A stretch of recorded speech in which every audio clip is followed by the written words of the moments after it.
Beth Thomas was the subject of a 30-minute documentary in which she is interviewed about her life experiences, what it was like growing up, what she thinks of her parents, and she even shared some drawings. Sounds like a cute video, right? Wrong. See, Beth Thomas is not just any ordinary child. Beth Thomas, dubbed the Child of Rage, is a borderline sociopath with a growing desire to physically harm others. Filmed in Mary Hill Elementary School of Vancouver, Canada, the documentary explores what tragedies in her life have turned what could have been a sweet, innocent child into an emotionless, cold-hearted sadist. In the video, Beth talks about how she abuses her brother, sticks needles into the family dog, and how she wishes she could kill her parents. After the interviewer establishes how Beth feels about those around her and those who love her, the interviewer continues on with a different line of questions by asking her about her upbringing before she was brought into foster care. It is discovered that both Beth's mother and father were physically, mentally, and sexually abusive toward her. Due to the abusive and non-nurturing nature of her parents, Beth was never given a chance to learn how normal humans emote.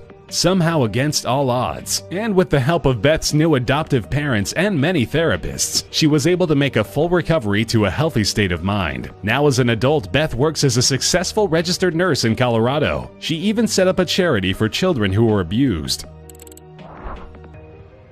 As unsettling as a video can be, this one sure takes the cake. The video features a worse-for-wear robotic stripper dancing up against a mirror. The robot is dressed in white lingerie while wearing a dark goblin-like mask and appears to have been dragged behind a car, or at least that's what it looks like since its whole body is covered in dirt and grime. The stripper dances rhythmically to a loud Katy Perry movie. What makes the video so unsettling is that the robot is programmed to look directly into the eyes of anyone watching during its performance. Midway through the video, the music cuts out, and at that point we find out that the stripper robot is actually whispering a long, barely understandable run-on sentence, all while dancing its robotic heart out.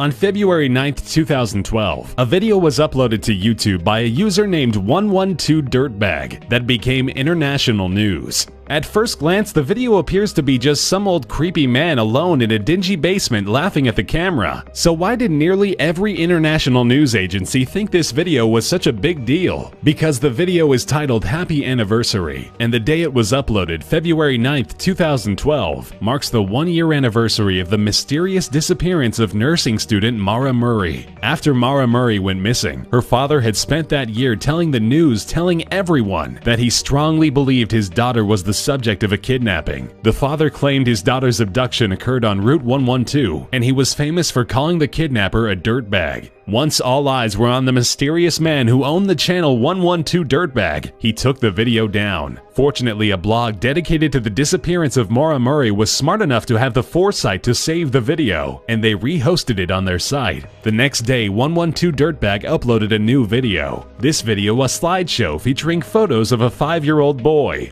That boy was the son of James Renner, who was also the owner of the blog. Found deep into YouTube, a Russian man creates a series of videos documenting his disturbing attempts to successfully create a homunculus. A homunculus is a very small or miniature humanoid-like creature, often created through artificial means. A homunculus is a rational animal and a supposed microscopic but fully formed human being. The Russian YouTuber attempts to create a homunculus by using a method that involves a chicken egg, human sperm, and bandages. He starts the process by cutting a tiny hole into the shell of the egg, sticking a syringe filled with his own semen into the egg yolk, and injecting the semen into the yolk. Finally, he puts the bandage over the hole and waits. His hope is that the semen and the egg will mix and create a living creature. What comes out of the eggs after a few weeks is nothing but disturbing. In the first video, after waiting 10 days, the man cracks the egg and dumps the contents into a plastic bowl. Out of the murky goop, he manages to pull out a disturbing, semi-assembled, possibly alive creature. On closer inspection, we can see that one of the extended arms slowly curls up on its own.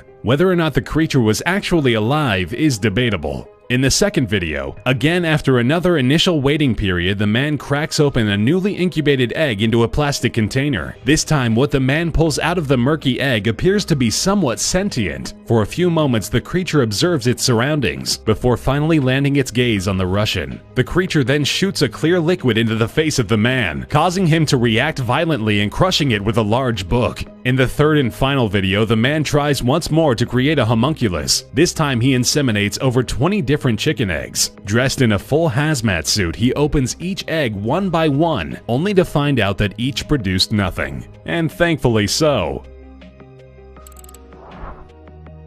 What starts off as a relatively cute video of a man performing an operation on a teddy bear takes a quick and dark turn. The video starts off with a man wearing surgical gloves as he prepares to cut open a stuffed teddy bear, while the narrator with an extra friendly voice explains the procedure. During the so-called operation, the teddy has his chest cut open with a set of garden shears. After the surgeon goes through a few layers filled with candy and sprinkles, he pulls back a final layer to reveal actual internal organs. All the organs have been modified in some way or another to have figurines or crayons shoved inside them. The doctor takes out each organ and forcefully removes the crayons and figurines, only to replace them with different crayons or figurines, which the narrator tells us makes that teddy happy. After fixing the teddy bear, the surgeon puts everything back and sews the bear shut, bringing an end to what could have been a cute video.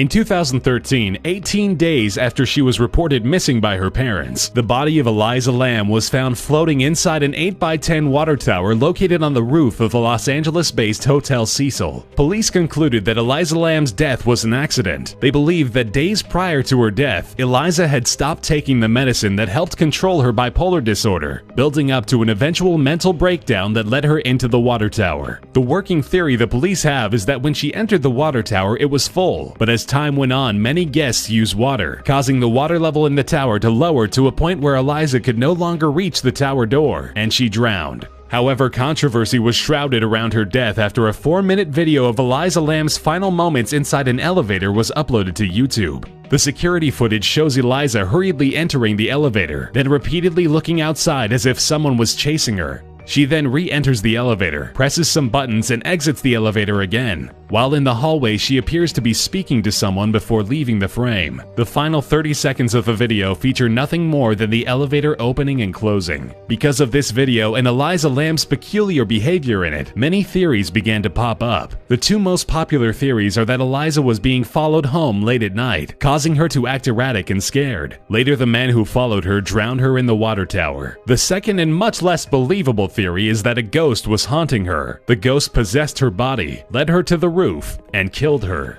Of course, you're free to choose your own theory to believe.